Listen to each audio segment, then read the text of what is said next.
जय जलाराम बापा। नमस्कार साथियों, मैं हूं दिनेश ठक्कर बापा और आप देख रहे हैं एम टाइम्स। साथियों, आप सभी से निवेदन है कि कृपया कर इस चैनल को सब्सक्राइब कर लेवें। जो साथी आज पहली बार पधारे हैं उनसे भी मेरा आग्रह है कि वे भी इसे सब्सक्राइब कर लेवे। इसके अलावा बेल आइकन को भी दबाना ना भूलें ताकि नोटिफिकेशन का लाभ नियमित रूप से प्राप्त होता रहे। मुझे पूरी उम्मीद है कि जलाराम बापा की यह कथा आप सभी सज्जनों को अवश्य पसंद आ रही होगी, इसलिए इसे लाइक, इस पर सकारात्मक कमेंट्स और अपने परिजनों साथियों के साथ शेयर भी करते रहेंगे। तो साथियों, प्रारंभ करते हैं जलाराम बापा के जीवन की कथा का 16वां अध्याय। जलाराम बापा के सेवा कार्यों से आम जनता ही नहीं बल्कि राजा महाराजा भी बेहद प्रभावित थे।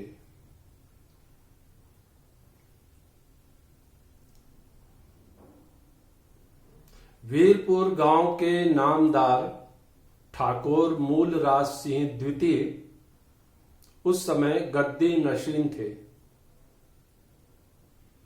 जलाराम बापा के प्रति उनमें अत्यंत आदर भाव था। जलाराम बापा को वे वीरपुर का अनमोल रतन मानते थे।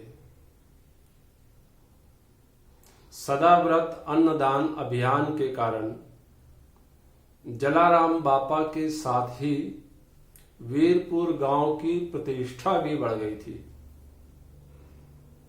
इसलिए मूलराज सिंह को गर्व होना स्वाभाविक था।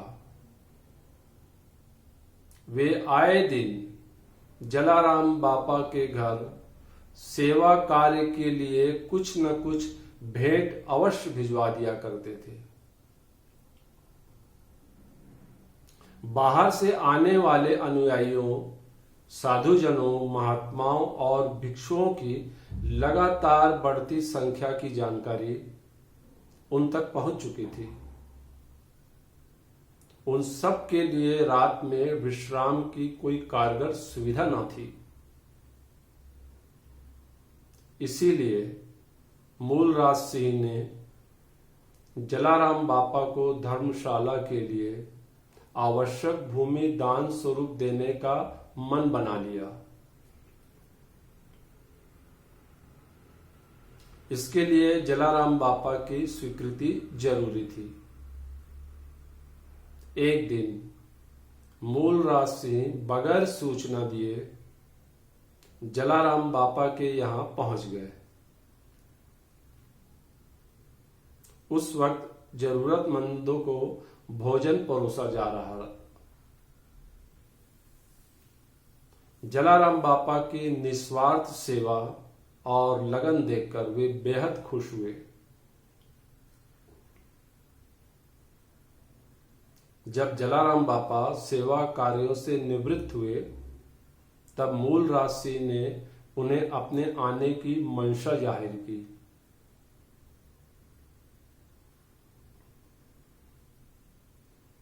हालांकि स्वयं जलाराम बापा भी कई दिनों से सुविधा संपन्न रहवासा रूपी एक धर्मशाला की आवश्यकता महसूस कर रहे थे।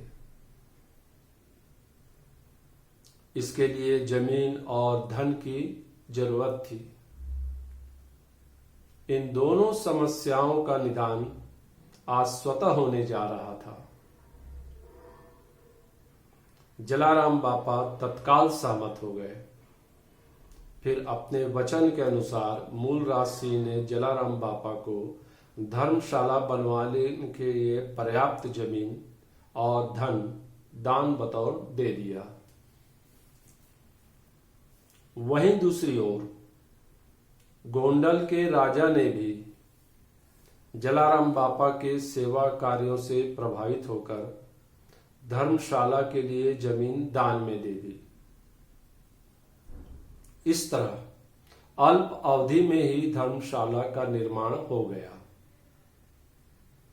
रात रुकने की समस्या का समाधान हो जाने से आने वाले अनुयायी साधुजन महात्मा भी गदगद हो गए।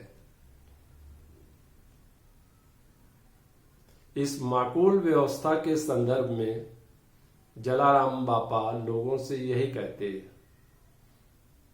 प्रभु श्री राम सबके सुख सुविधा का ध्यान रखते हैं।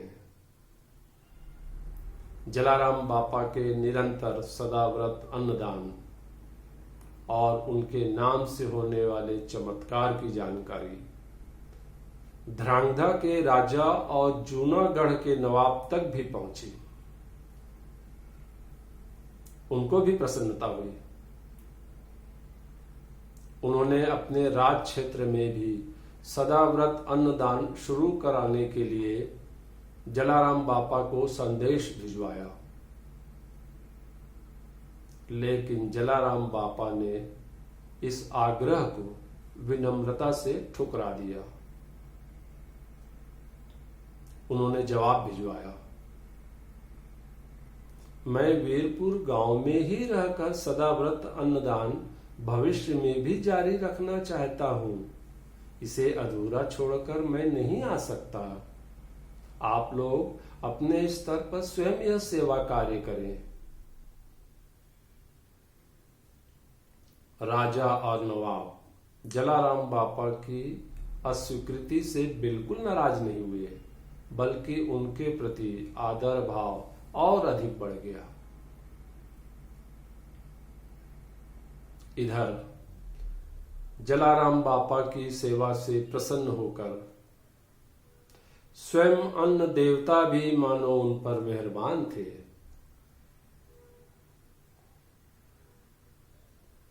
भोजन करने वाले मेहमानों की संख्या जब बढ़ जाती थी,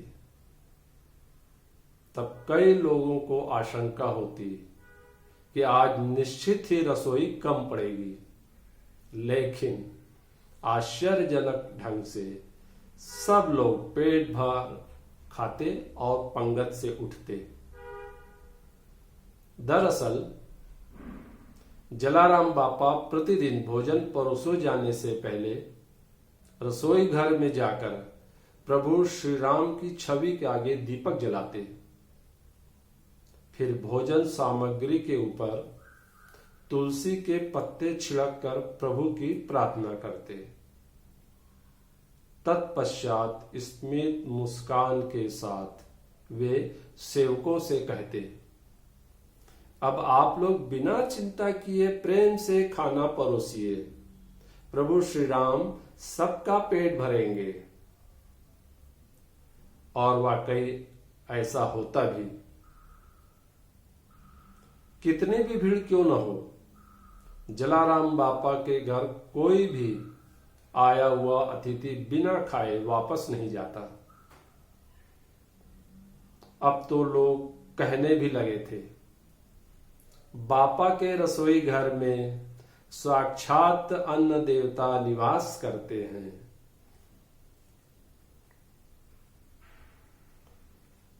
समय व्यतीत होता जा रहा था। जलाराम बापा अब दिन प्रतिदिन अपने सदाव्रत अन्नदान सेवा कार्य में अधिक व्यस्त होते जा रहे थे।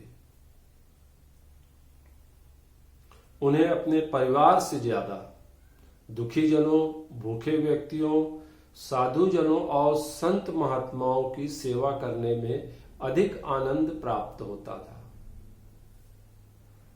इनके प्रति वे सदैव चिंतित रहते थे। वे दिव्यांग और निराश्रित व्यक्तियों की देखभाल विशेष तौर पर करते थे। जलाराम बापा का यह सेवा क्षेत्र अब एक आश्रम जैसा स्वरूप ले चुका था। उनका सदाव्रत अन्नदान सेवा क्षेत्र अब केवल घर आंगन तक सीमित नहीं रह गया था, बल्कि उन्होंने इसका विस्तार वीरपुर गांव की सीमा तक कर दिया था। जलाराम बापा रोज सुबह शाम गांव की सीमा पहुंच जाते, फिर वहां से गुजरने वाले राहगीरों और तीर्थयात्रियों को वे बड़े प्रेम से प्रसाद स्वरूप लड्डू और गाठिया खिलाते। जिस रफ्तार से सदाव्रत अन्नदान सेवा कार्य जारी था, उसके अनुपात में जलाराम बापा के यहाँ भेंट बतौर अनाज और धन की आवक कम थी। इसके बावजूद वे कोई चिंता नहीं करते थे। उन्हें अपने प्रभु श्री राम पर पूरा भरोसा था।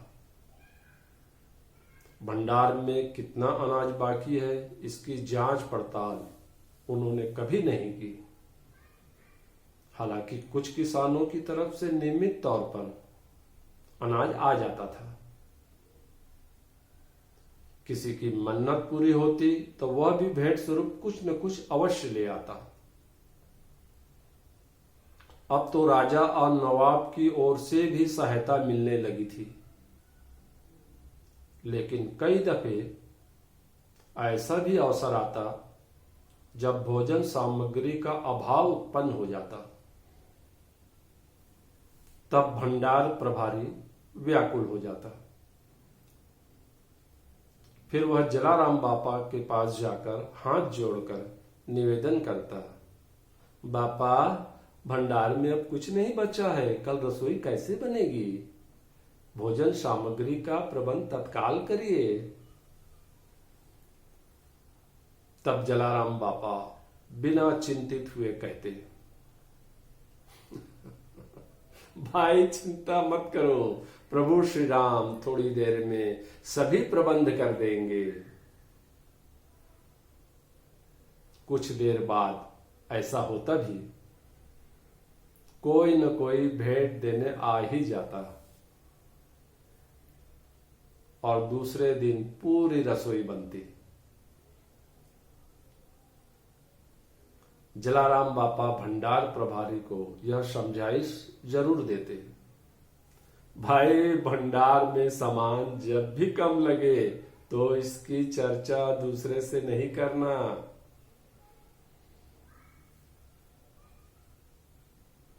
जलाराम बापा रोज रात को भजन कीर्तन के बाद सोने से पहले एक छोटे से कागज में अगले दिन लगने वाले सामान की सूची लिखते थे। फिर उसे अपने तकिए के नीचे रखकर निश्चिंत होकर सो जाते थे, मानो वे अपने प्रभु श्री राम के लिए कोई संदेश लिखकर रखे हों। सुबह होते ही चमत्कारिक रूप से कोई न कोई श्रद्धालु बैलगाड़ी में अनाज और अन्य सामग्री लेकर उनके यहां पहुंच जाता था।